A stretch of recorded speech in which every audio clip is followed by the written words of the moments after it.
오늘 우리가 함께 떠나볼 곳은 바로 한국 현대문학의 걸작 무진기행의 세계입니다. 그 자욱한 안개 속으로 저와 함께 들어가 보시죠. 혹시 이런 기분 느껴보신 적 있으세요? 눈앞이 온통 뿌예서 길을 잃어버린 것 같은 그런 느낌이요. 1964년에 나온 김승옥 작가의 소설 무진기행이 바로 그 감정을 정말 완벽하게 담아냈습니다. 자, 그럼 이 소설이 나온 시대적 배경을 좀 살펴볼게요. 한국 사회가 정말 거대한 변화를 겪고 있던 시기잖아요? 그런데 왜 이 이야기가 지금까지도 우리 마음을 흔드는 걸까요? 그 배경부터 한번 짚어보겠습니다. 보통 고향에 돌아가는 이야기하면 뭔가 향수를 떠올리잖아요. 근데 무진기행은 좀 달라요.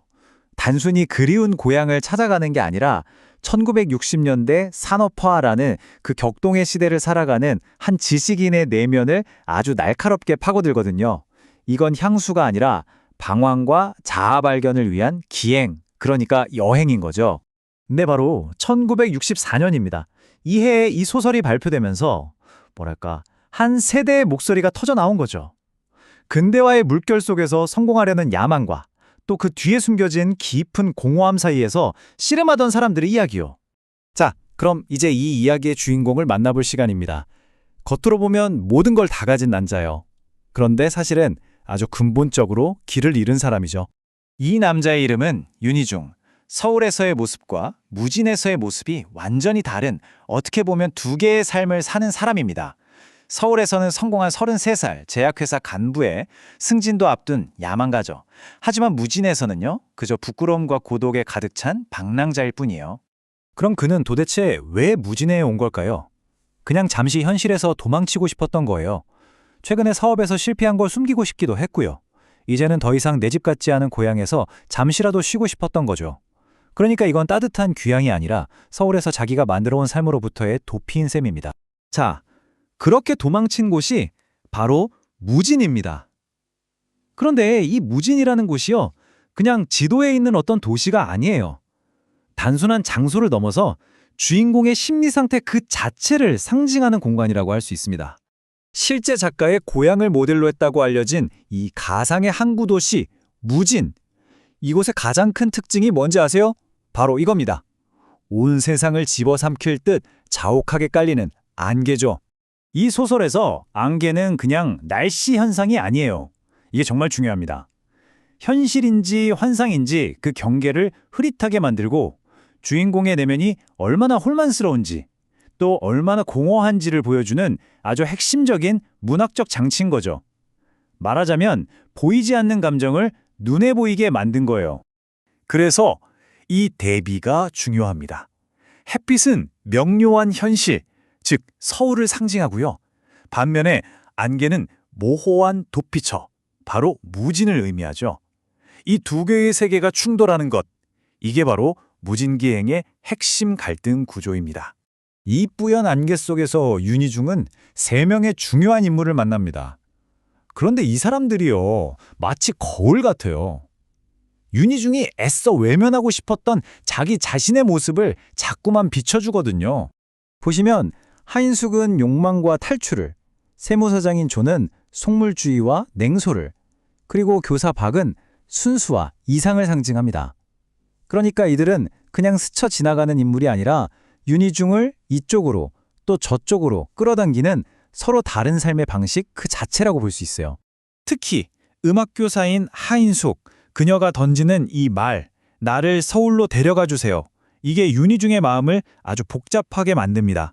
왜냐하면 하인숙 역시 무진을 탈출하고 싶어하고 윤희중을 그 도구로 보거든요. 결국 그는 자신 안에 숨겨져 있던 모순적인 욕망과 정면으로 마주하게 되는 거죠. 그리고 다른 두 남자, 친구인 조와 후배인 박 선생은 완전히 반대예요. 조는 냉혹한 현실주의자, 박은 순수한 이상주의자죠. 이 둘은 윤희중 앞에 놓인 선택지를 보여주는 겁니다. 성공을 위해서 속물이 될 것인가, 아니면 잃어버린 순수함을 되찾을 것인가. 바로 이 선택이요. 자, 윤희중은 이렇게 무진의 안개 속에서 점점 더 깊이 빠져들어갑니다. 이 도피가 영원할 것만 같죠? 하지만 현실은 그렇게 호락호락하지 않습니다. 어김없이 그를 덮쳐오죠. 결정적인 전환점은 바로 이겁니다. 서울에 있는 아내에게서 온 전보 한 통.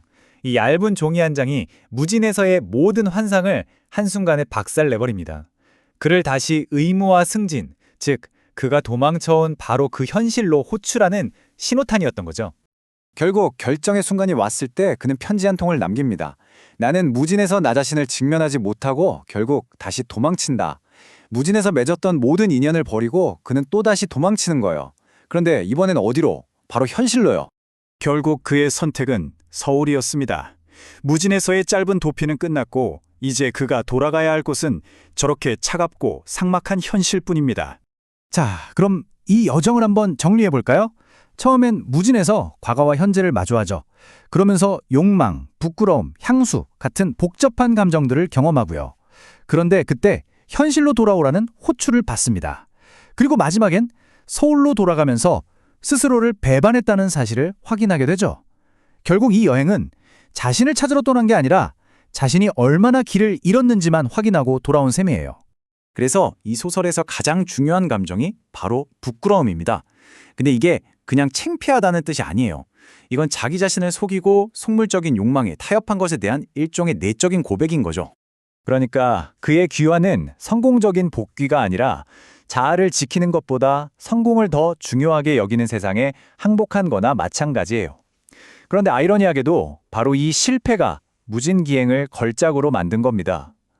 성공을 위해 어쩔 수 없이 타협하며 살아가는 현대인의 비극을 너무나도 정확하게 포착했기 때문이죠. 윤희중은 결국 부끄러움을 느끼면서 무진을 떠납니다. 자, 그런데 한번 생각해 보죠. 이 부끄러움은 과연 어디에서 온 걸까요? 그저 나약한 윤희중 개인의 문제일까요? 아니면 그가 돌아가야만 하는 저 세상의 문제일까요? 이건 1964년의 질문이면서 동시에 오늘 우리에게 던지는 질문이기도 합니다. 우리 역시 저마다의 안개 속을 헤쳐나가고 있으니까요.